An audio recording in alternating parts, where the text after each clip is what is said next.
Hello boys and girls, today for math we are going to be working on lesson 3-8. This is on page 181. So if a grown-up needs to help you get there, they can go ahead and help you. You're going to need a pencil and you'll need 3 counters. So once you get that, go ahead and play the video and we'll get started.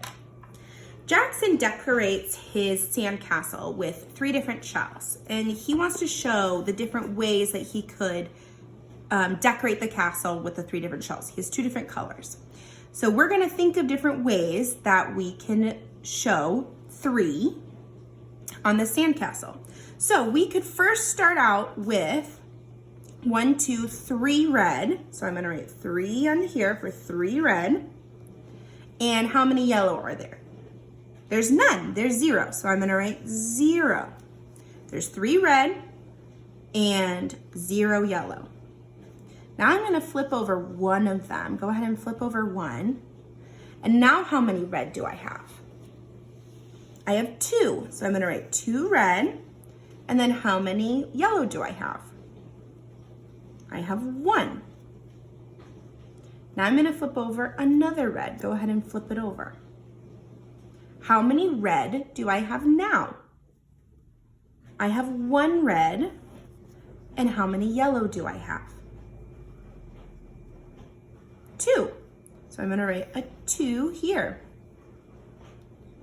So now I'm gonna flip over my last red one. How many reds do I have? 0. So I'm going to write a 0 here. And how many yellows do I have? I have 1, 2, 3. 3 yellows. Now look at this pattern, boys and girls. It goes 3, 2, 1, 0. Or it can go 0, 1, 2, 3. That kind of looks like a pattern to me. That it goes down in the numbers or up in the numbers when you turn one over. And boys and girls, that's what we're going to be looking at today, is using patterns to help us figure out the different ways to make a number. All right, let's go ahead and turn to the next page.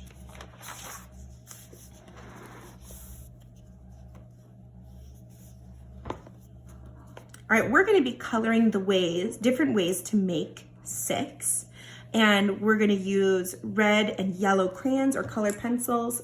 You're gonna need crayons or colored pencils for this to make a pattern showing 2 different ways to make 6. So they did 6 yellow pails. So I'm gonna trace this 6. 6 yellow, and then how many reds did they do? 0. All right. Now we're gonna show another way to make 6.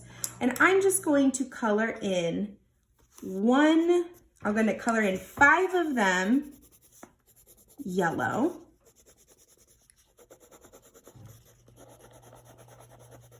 And I'm gonna take 1 of them away and make it red.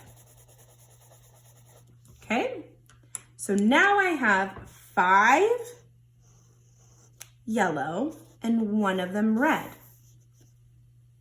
Okay, so it's 6 and 5 and then 0 and 1. So that was a different way to make the pattern for how many buckets there are, how many yellow buckets and red buckets there are. I took 1 away and made it red. Now you're gonna be doing this over here and you're gonna keep going, okay? So we did right here, they had all yellow, then we took 1 away and made it red, and now you're gonna take 2 away and make it red. So you're gonna go over here, make 2 of them, and make them red, and then the rest of them yellow. And each time you're gonna take 1 away and make it red. Okay, so for the next one, you'll make 3 of them red. And then 3 of them yellow. Okay, now I'm just showing you this as an example. So then on the next one, you'll take 1 of these yellow ones away and make it red. Okay, and then the rest of them are gonna be yellow. Then you'll do it again. You'll keep going, find that pattern. Look at this. It kind of looks like a line right here where you're taking 1 of them away and making them red. So to find the different ways to make 6. But don't forget, now I didn't do this, but because I want you to do it, but don't forget to write those numbers on the side. So how many yellow did you use and how many red? How many yellow, how many red? How many yellow, how many red? Then we go to this one, take one of these yellow ones away, make it red, and only one of them's yellow. Then you'll take that one away, make it red, and then make all of them red. Now I want you to try this, grown-ups. This is a really, really difficult concept to kind of understand. So if you need to guide them a little bit more on this, that's okay. But we're just practicing on different ways to make 6. But don't forget to write the numbers. I didn't do that because I wanted you to do it on your own. All right, so this is the only page that I want you to post onto Seesaw. And again, grown-ups, this is very difficult. So if you need to help them a little bit extra, you can for this one, just because this one is very difficult. And if you need more practice, there's some other pages and some homework practice that you can do. All right, I'll see your work on Seesaw.